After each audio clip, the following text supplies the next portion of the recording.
Peter Gobbles, je travaille auprès de Groundswell International qui s'occupe de l'agroécologie dans l'Afrique de l'Ouest. Bon, moi je suis très content de voir la diversité des acteurs qui sont ici, surtout pour l'enjeu de le système de semences, parce que surtout au Sénégal, mais dans d'autres pays aussi dans la sous-région, il y a des paysans qui ont leur manière de faire les semences et ils ont leur besoin pour la diversité et pour contrôler leurs semences. Il y a aussi l'État qui a fait un système de semences formel, aussi avec leurs objectifs. Et ce n'est pas toujours évident que les deux systèmes travaillent en synergie. Et comment on peut mieux faire pour que ces deux systèmes vont travailler ensemble, en commun. Et il faut maintenant faire la part des choses. Quels sont les besoins des paysans et les critères des paysans de bonnes semences? Et qu'est-ce que l'État voit comme les critères de bonnes semences et quels sont leurs objectifs? Et est-ce qu'on peut harmoniser ou réconcilier les deux? Voilà un peu en grande ligne ce que nous voulons faire ici avec ce groupe d'acteurs qui vient de plusieurs institutions. Bon, notre organisation Groundswell est un type de réseau. Et notre réseau est composé de différents ONG locales dans plusieurs pays, au Burkina, au Mali, au Sénégal et au Ghana.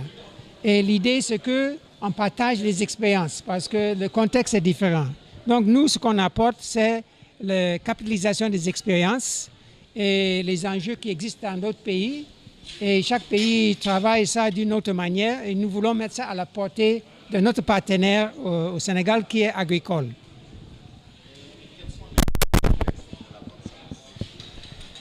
Mais vraiment, j'aimerais que le presse vienne après cette session. Ce n'est pas pour nous de prédéterminer ça. C'est ça, effectivement, un objectif de cet atelier-là, c'est effectivement définir des différents points de vue, c'est quoi qu'il faut rechercher comme des critères de bonne semence. Parce que pour moi, ce que j'écoute de certains chercheurs qui s'occupent avec le développement des nouvelles semences, c'est une chose. Quand j'écoute souvent les paysans, c'est autre chose. Donc, il faut qu'on arrive à définir ça ensemble pour qu'il y ait au moins les deux côtés s'entendent et arrivent à une conclusion pour ça. Samba Mbaye, je suis président du conseil d'administration d'Agricole Afrique.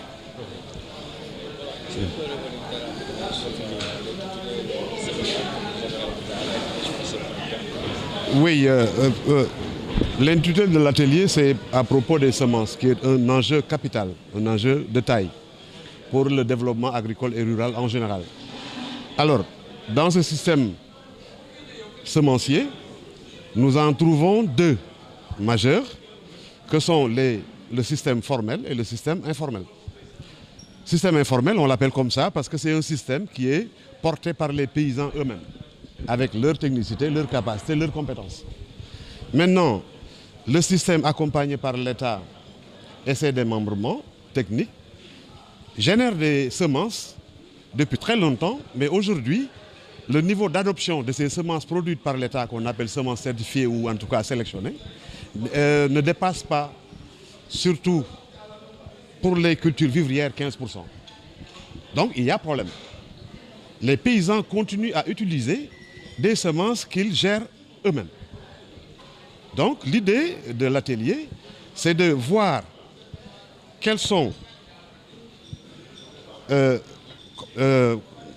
qui se passe au niveau de chaque système et pourquoi on ne va pas vers le développement de synergie en interrogeant bien l'ensemble des inconvénients, en tout cas le manque d'adoption, pourquoi ces paysans-là et comment développer des synergies. Est-ce qu'il est possible que les chercheurs et les producteurs se parlent? Est-ce qu'il est possible que l'État prenne en charge la production, la conservation et la distribution des semences paysannes?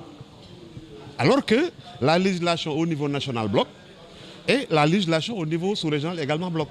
Quelles sont les possibilités de revoir ces textes réglementaires?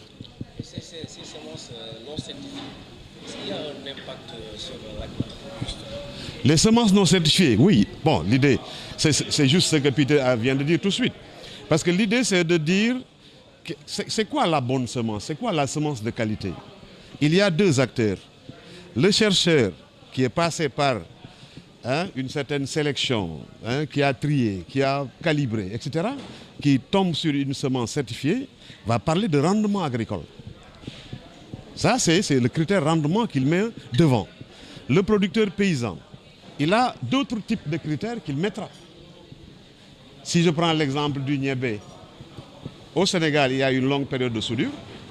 Les paysans, pour diminuer cette période de soudure, ont besoin de semences précoces qui vont arriver à maturité au bout de 45 jours, 50 jours. Mais ces variétés précoces-là ne viennent pas avec beaucoup de fourrage. Le paysan producteur, il intègre son système. Il met élevage, agriculture, donc il a besoin de fourrage. On s'est rendu compte, finalement, que oui, ça règle la soudure humaine, mais ça ne règle pas la soudure animale. Et les paysans n'ont pas adopté.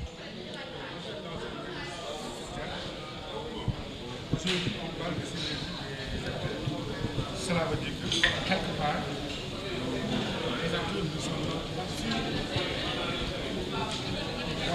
de la bonne forme. Ouais. Non, le problème c'est, quand l'État imagine une stratégie de développement d'une filière semencière, mais il le fait pour des producteurs. Maintenant, s'il a son produit fini qu'il met entre les mains de ces producteurs-là, qu'il ne l'adopte pas, il faut demander, c'est ces gens-là qui doivent se poser les questions, les bonnes questions. Pourquoi mon produit n'est pas adopté par le paysan? Parce qu'il manque en tout cas quelque chose qui ne va pas, qui n'arrange pas son système de production. Maintenant, c'est pourquoi nous, on a dit, organisation non gouvernementale qui appuyons les producteurs, allons vers l'État. Allons vers ceux qui développent ce système formel. Demandons-leur comment ils font et pourquoi ils le font. Parce que l'État met chaque année plus de 40 milliards de subventions pour accéder aux semences que les paysans n'utilisent pas. C'est là où il y a problème. Donc l'idée, c'est à travers des rencontres comme ça, d'échanges. Il a parlé de multitudes d'acteurs. Il y a la recherche qui est là, il y a la vulgarisation qui est là, il y a les producteurs, il y a les organisations d'appui. Ils sont avec nous, on va discuter et chercher les synergies possibles. Et faire en sorte que le producteur soit associé à la recherche. Voilà, nous on a toujours parlé, c'est ça qu'on appelle la recherche paysanne. Écoutez, avant cette recherche-là, il y avait une semence. Parce que n'oublions pas qu'il n'y a pas de nourriture sans agriculture. Et de tout le temps, les gens ont mangé. Ils ont mangé à partir de leur production. Ils ont produit à partir de leurs semences. Et ces semences-là étaient là avec nous, tenues par les producteurs. Maintenant, quand la recherche est arrivée, ils ont une autre approche de la sélection, etc. Mais là, nous, ça nous pose problème. Ça nous pose problème, d'autant que ça ne règle pas l'ensemble, l'entièreté de nos questions, des questions qu'on se pose. C'est pourquoi nous avons toujours dit qu'il y a une recherche paysanne. Qu'on le veuille ou pas, cette recherche-là, elle est là, elle existe. Le paysan, aujourd'hui, sur son champ, c'est faire une sélection. Les scientifiques appellent ça une sélection massale ou de population. Tant mieux, comment on l'appelle. Mais de toute façon, ils le font, ils le conservent bien. Et jusqu'à maintenant, il reste encore de ces semences paysannes-là, fixées dans nos terroirs.